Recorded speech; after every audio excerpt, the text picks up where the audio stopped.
Hello, and welcome back to another corner roll hunting video. Today, we're going to be going through this $25 box of pennies, looking for wheat pennies, foreign coins, and any other oddities. I didn't quite see anything on the top side of this box, so I will be right back with a live opening. Alright, let's go and open this up live for you guys and see if we have any wheat penny winners. Alright, and so I'm not quite seeing anything. It looks to be a fairly good mix of those shield pennies and the memorial backs.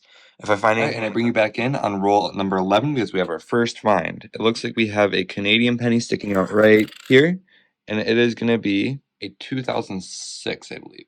Yep, 2006 right there. So I will bring you back with our next finds. All right, and I bring you back in on roll number 17 because we finally have our first wheat penny. This box has been really slow with barely any finds, so let's go and see what date this one is. This one looks to be a 1941. And so I will bring you back in with any more finds. All right, and here we are a couple rolls later, and I have another wheat penny sticking out. This one looks to have a little bit of luster still on the back, so I'm guessing it's probably going to be from the 1950s. Let's see what the date is. Oh, this one looks to be from 1948, and that is in really nice condition for a wheat penny from 1948. And so they didn't look like there was any more finds in this rest of the rolls, so I will bring you back in with our next find. Right, and we're back on roll 21. Looks like we have another wheat penny sticking right out. This time it is the front side, and it looks to be a 1951S, and here it is right under the microscope. Right there. Looks like there's a little bit of gunk on it, but otherwise pretty good condition, right? All right, I bring you guys back in on roll 27 because we have an interesting find this time. It is going to be a 1956 penny minted in Canada, so it's going to have that young head design that you will see right there.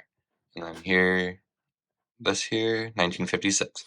I didn't quite see anything else in the rest of the roll, so I'll be right back with our next find. Here we are on roll number 30, and I just had a roll of coins explode out of me, and a wheat penny popped out right there. Let's go and see what date it is. This one is going to be from 1957. And so I didn't quite see anything else in the rest of the roll, so I'll be right back with our next find. And we are back on roll number 31. I just had another wheat penny pop out right there with the face up to us. This one is going to be a 1947 minted out of Denver, as you can see right there. I didn't quite see anything else in the rest of the roll, so I will bring you right back in with our next find. Here we are back on roll number 34, and I just had a Canadian penny pop out right there. This one is going to be a little bit newer, and let's see what date it is. This one is going to be a 2005 this time. I didn't quite see anything else in the rest of the roll, so I will bring you guys back in with our next find. Here we are on roll number 37, and I have a couple of Canadians poking out. To start, it looks like I have a newer Canadian right here, which is going to be from 1981. And then right towards the back of the roll, I had a young head Canadian penny right here. I will show you. This one is going to be the most common year, which is 1964. I didn't quite see anything else in the rest of this roll, so I'll bring you back in with our next one. And I bring you guys back in on roll number 38 because I have a wheat back sticking out right there. Let's go ahead and reveal what date it is together. Has a nice patina on the back, and it is going to be a 1916D. That is one of the older finds that we found today. And so that will probably fill up the spot in our book.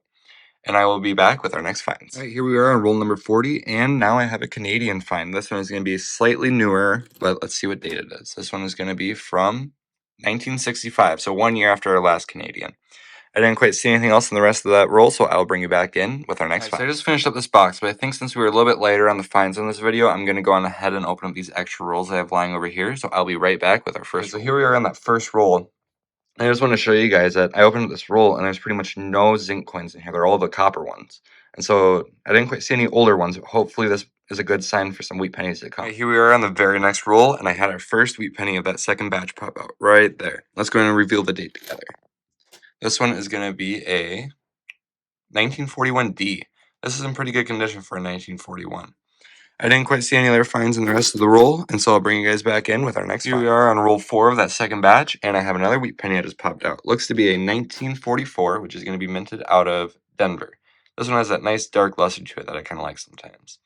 And so I didn't quite see anything else in the rest of the roll, so I'll bring you back in with our next find. Here we are again back on roll number 5, and I had another wheat penny just pop out. It is right here, and this one is going to be a 1945 Philadelphia. So I didn't quite see anything else in the rest of the roll, so I'll bring you back in with our next find. So here we are again now on roll 6, and this is another one of those rolls that look to be all copper. And so I'm just going to pop this out real quick, right, for us to see and go through it live.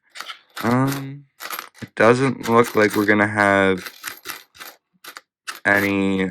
There's a nice 1966. Doesn't look like there's going to be any wheat pennies, though, which I find really interesting. There's a whole roll of all copper coins, but there's not any wheat pennies. But I'll go ahead and bring you in with our next find. Here we are on roll number 15, and I had another wheat penny just pop out. It looks to be a little more worn, so let's see if it's going to be an old one. This one is going to be a 1929 San Francisco.